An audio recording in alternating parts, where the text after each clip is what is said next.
Very good morning to you, Ray Mears. We so appreciate you talking to us this morning. Morning, Ray. And this is an issue that you've written about, haven't you? Britain's preparedness for war. First of all, do you think that the UK is at risk of war? Well, I mean, everyone's telling us that there is a risk of war. I think the world has changed. We've got megalomaniac, autocratic leaders who are joining together to try to bring down democracy, everything we stand for, that's for sure. And I think also some of them, Putin's in not a very good place at the moment. And we know from history when people become desperate, they do crazy things. So I think we'd be foolish to think that the peace that we've enjoyed for the last 30 years or more is continuing. I think we need to be prepared. And being prepared makes us less vulnerable and changes the whole dynamic. Yeah, being prepared is the thing, isn't it, Ray? Morning to you. Look, I guess British viewers might be listening to this and thinking, you know, we're scaremongering, we're raising worries that perhaps shouldn't be there. But I guess Britain is quite unique in this fact that many countries across Europe are already sort of thinking about this. Sweden recently updated its crisis handbook for all households. Finland did the same. Germany's done the same. France, Norway, Denmark, a bunch of European nations are telling their citizens that they need to be prepared in case of crisis, and that crisis being war. And perhaps it's time that Brits start thinking the same way. We should definitely be thinking the same way. I think that everyone is looking enviously at Finland and their preparations. And of course, they live closer to a threat than the rest of us. But for decades, since the end of the Second World War, they have prepared to defend their nation. In fact, one of their politicians said this year that Finland doesn't have a defence force. Finland is a defence force. And their preparations for emergencies and crises have withstood changes in government. It's become a part of their national identity. It's a cohesive, unifying force in Finland, where every Finnish citizen has a duty to the defence of their nation. Well, yeah, and there is compulsory military service there in Finland, isn't there? Is that something that you think that the UK should look at? We should have done it years ago. We are behind the curve. We have a brilliant armed forces. Our service personnel are amazing, arguably the most professional in the world, but there aren't enough of them.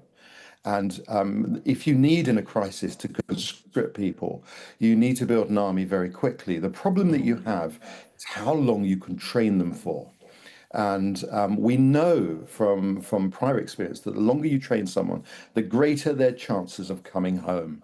So really, this is something we should have been doing decades ago.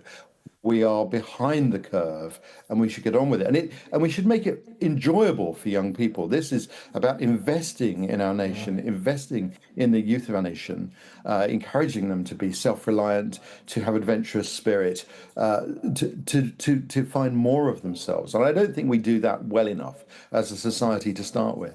It's interesting, isn't it, Ray? Because the rhetoric is changing. We had the previous government under Rishi Sunak talking about this idea of national service. I know that the Prime Minister and John Healey have also kind of teased about this idea of us all doing more in the event of war. You've given us the argument and the sort of the philosophy around all of this and why we should be doing more. Why don't you give us some of the practicalities of it, Ray? I used to live in Turkey, and there many of us who lived in the city of Istanbul had a bag prepared in the event of earthquake that could keep us sort of safe and warm and with a bit of cash for a few days. What sort of things do people need to start thinking about? Well, we've been told we should have 3 days worth of food and water prepared, and a radio and things like that. And it's good advice. But bear in mind that as a nation, we only have about 3 days supply of food for the nation, and fuel is just inadequate. What we need is not just individuals preparing a grab bag at home. We need actual concerted efforts at a national level so that we have organizations in place. We know where there are people with angle grinders if you need them, where chainsaws are. Everybody needs to be a part of this. We need to work together. That's the only way that this sort of thing works. So it's tremendously important that we encourage our politicians to actually bite the bullet and say, yeah, we need to be better prepared as a nation. Let's do it. Let's find a means of coming together in our increasingly polarized society to do this. Very really quickly, but I mean, talking like this, it's not a conversation I ever thought we'd be having. Right, we feel like we're at a really scary time. What will you say to those that say to you're trying to scare us, you are fear-mongering at this point? Not at all. I mean, I think we've seen in the past that we're late in our preparations on prior occasions when there's been a threat to the nation, and our cemeteries are filled with servicemen who died because we weren't properly supplied. We weren't, and we mustn't let that happen again. For once, let's be ahead of the curve and make ourselves a target that no one will attack. Well, Ray Mears, really fascinating to talk to you this morning. We really appreciate your time. Thank you so much. Thank you.